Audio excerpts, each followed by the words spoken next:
Popsicle.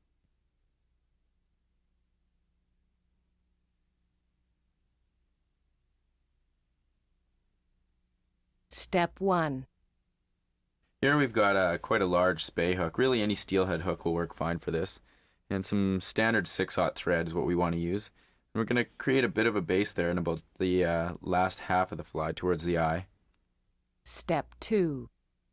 Now what we're going to do is choose a marabou feather. And you can see the one on the left nowhere near as good a quality for this fly as the one on the right. You want the long, thin fibers and something with a very thin quill. Something where the quill's not going to snap, can easily bend without breaking. That's why we peel back to that portion where it's going to about to crack or split if bent. Right there, that's what you don't want. You can see if you bend it up here, it's not going to break on us. So you try it out first before you put it on? Exactly. You'll get the hang of it eventually. Now take and tie this feather in from the tip, snipping it off, and tying it indefinitely so that the curve of the feather is going to lay down over the hook. So they're all going to angle forward when wrapped. Keep twisting your feather in order to keep those fibers laying over the back of the hook. And you're wrapping towards the head of the hook, are you? I am here, yes. Most flies of this style are going to take anywhere between 2 and 4 feathers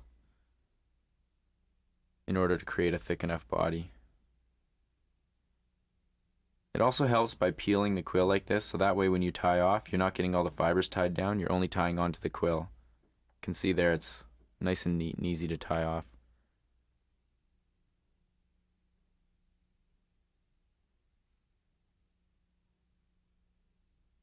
Step 3. I put one more feather in here of the same color, the same quality.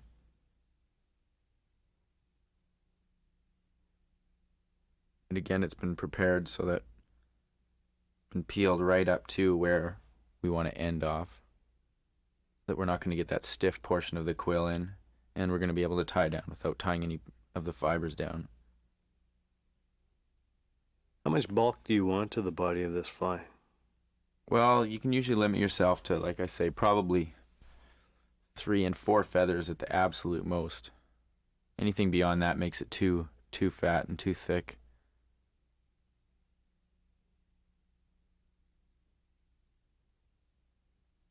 Step 4.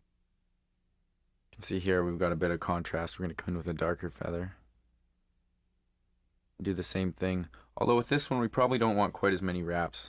We were just trying to fill the body up in the first 2, and now we just want something with a bit of contrast, so we might only make maybe 3 wraps, maybe 4.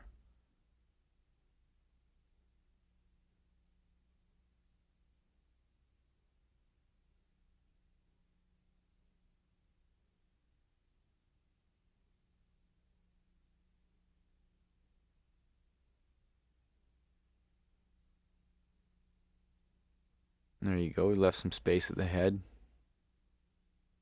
It's just a lot easier to work with a big hook like this if you leave space at the head. Trim that off. Make sure it's tied down nice and secure.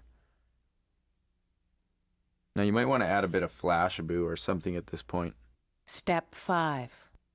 And that's just what we're going to do. We've got some pearl Flashabou here. And again, use silver or blue or pink or whatever color you want to match the fly, or just whatever sparkle it is that you're looking for. Crystal flash will work just as good as well. So this just adds that little bit of realism to it underwater there. It just makes it shimmer ever so slightly. Makes it stand out from all the rest. Trim that off about the length of the marabou. Step 6. And whip finish.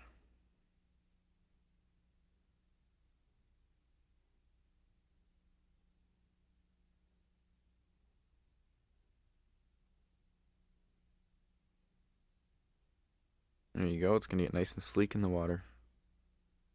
And don't limit yourself to just 1 or 2 colors. Definitely experiment and see which ones work best for whatever fish you're using it for. An excellent steelhead and salmon fly.